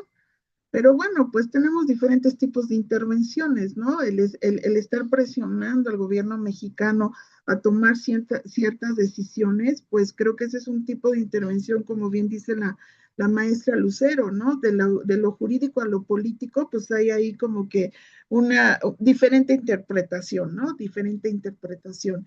Y sobre todo, pues México ahorita, yo creo que sí, es bueno hacer prospectiva de escenarios. Creo que ahora lo que le toca al internacionalista también es hacer escenarios, ¿no? Posibles de lo que pueda en un momento pasar. Sin embargo, pues reitero que una intervención como la que vivió Venezuela, pues sería parte, si sabemos y conocemos la historia diplomática de México y la relación bilateral entre México y Estados Unidos, bueno, pues las presiones son diferentes, ¿no? La presión que ha vivido México compartiendo esta frontera con Estados Unidos hemos tenido en diferentes contextos, presiones económicas, presiones con la migración, ahora con el crimen organizado, el narcotráfico, la droga, pues yo creo que más presión está difícil, ¿no? Y sobre todo en un momento donde pues México ha tenido que reformar inclusive su marco jurídico.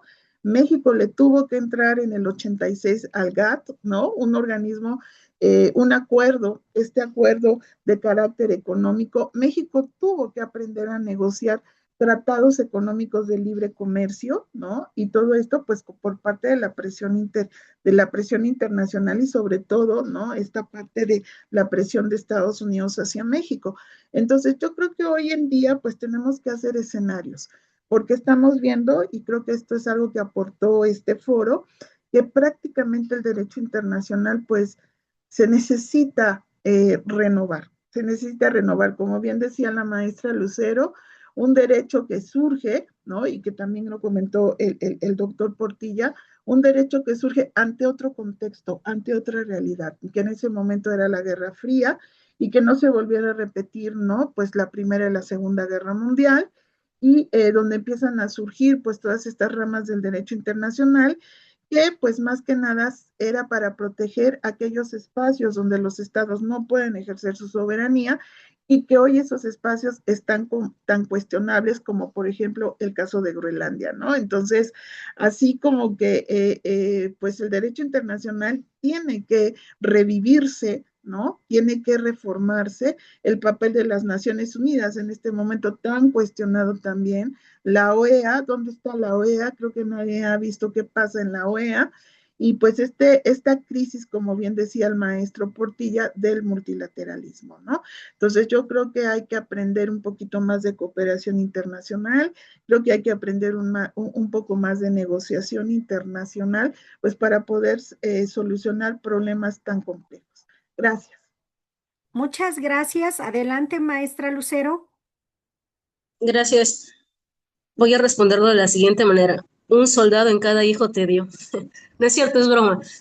No, digo, las herramientas jurídicas, pues ya las dijimos, ¿no? En la intervención inmediata anterior, pues justamente si llegase a ocurrir algo así, pues bueno, es lo que tenemos a la mano, sea Venezuela, sea México, el país que sea ante una situación similar, en condiciones similares, digámoslo de esta manera, jurídicamente, pues son las herramientas que tendríamos a la mano como tal. Pero también es cierto de que la pregunta está más o menos establecida, si podría Estados Unidos, bajo el mismo argumento, intervenir México. Bueno, claro, de que podría, ¿no? Podría intervenir en cualquier territorio, pues porque de poder se puede, ¿no?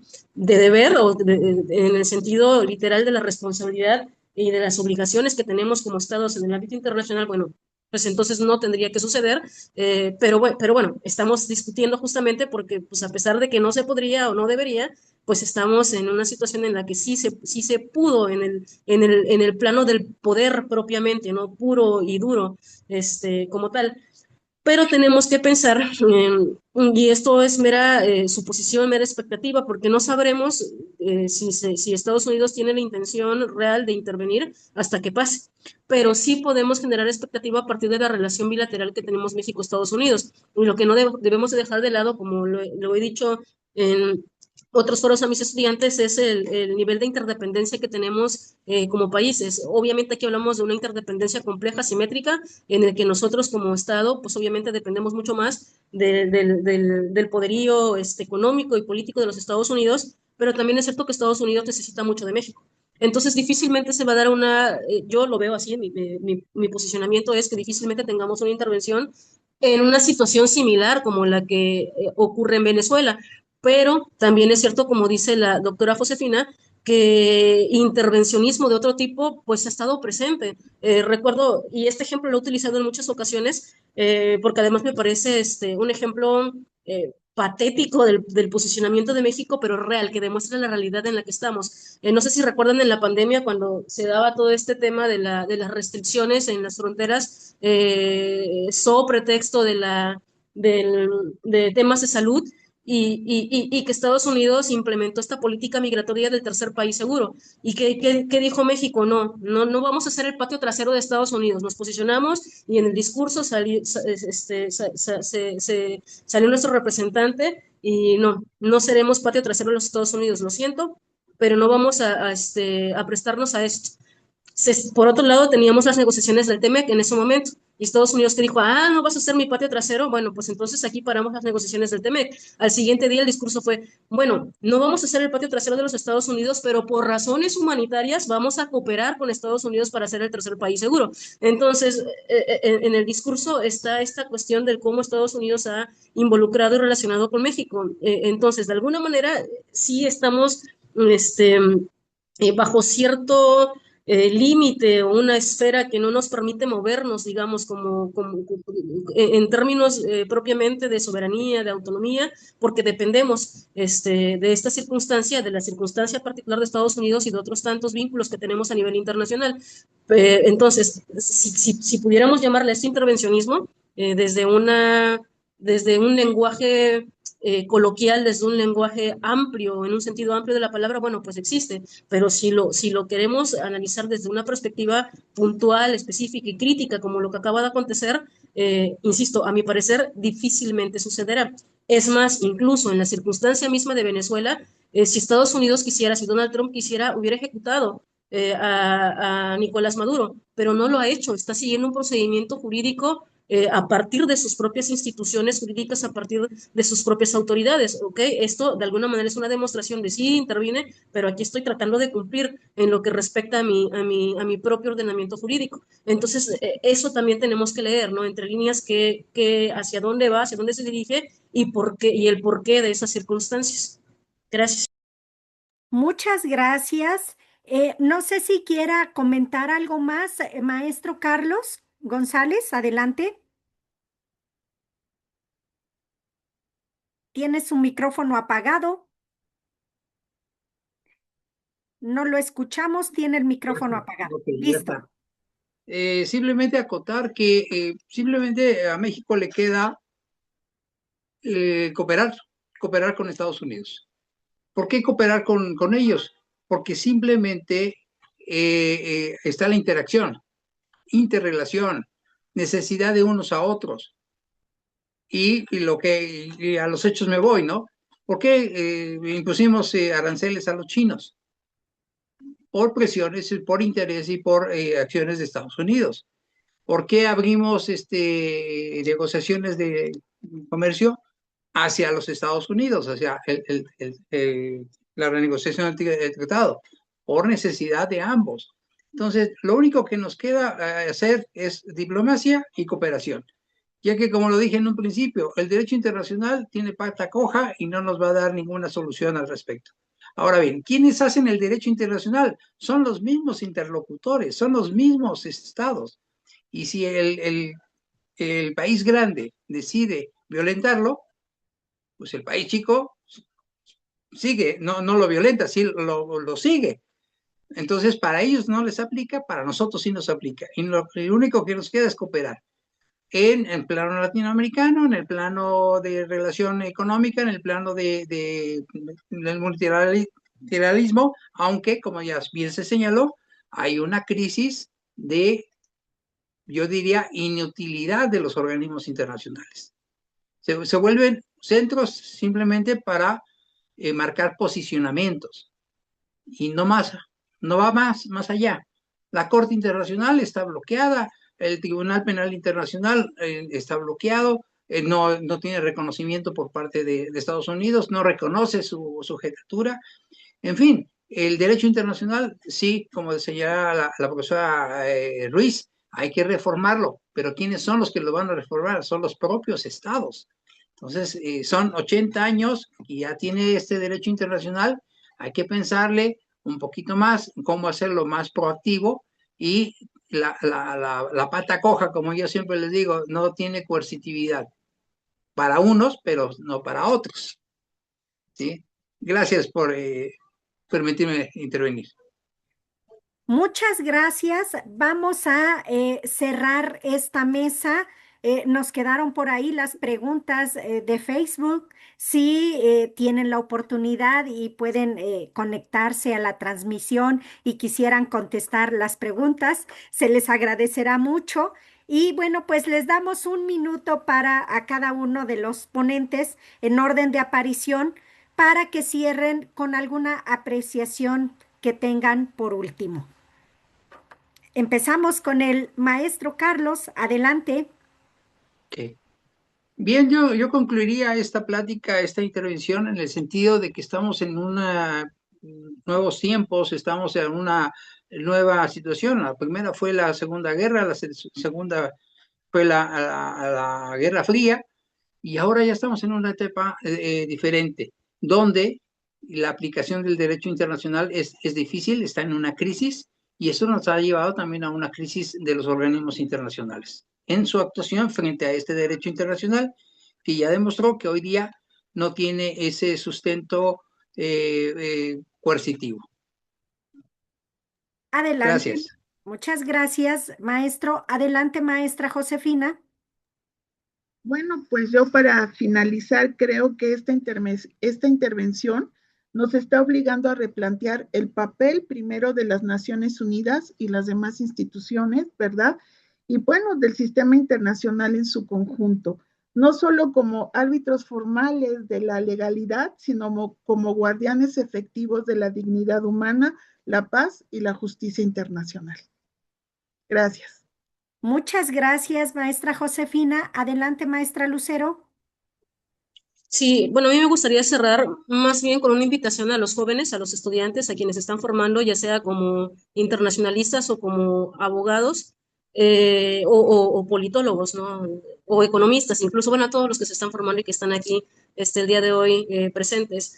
Muchas veces he escuchado decir, estoy trabajando actualmente con el tema de la Corte Penal Internacional en la tesis de doctorado, y me he involucrado mucho en esos temas del derecho internacional público. Y muchas veces es fácil decir, no sirve para nada. No, la Corte Penal Internacional no sirve para nada, la Corte Internacional de Justicia. Y bueno, sí, de alguna manera tienen razón, ¿no? Su actuar en escenarios como estos dan muestra categórica de ello. Pero lo fácil es decir que no sirven, lo difícil realmente es entender por qué. Entonces, la invitación es para tratar de analizar y profundizar en el por qué, el por qué está establecido de esa manera, el por qué no son funcionales, el por qué son inoperantes, en la medida de lo posible tratar de dar una explicación congruente, coherente, racional, intencionada de esto. Entonces, la invitación es justamente para no ver solamente lo superficial del problema, sino ir más allá. Interesarse en la profundidad de los temas y en las explicaciones que van más allá de esta circunstancia. Y pues bueno, solamente eso. Muchísimas gracias.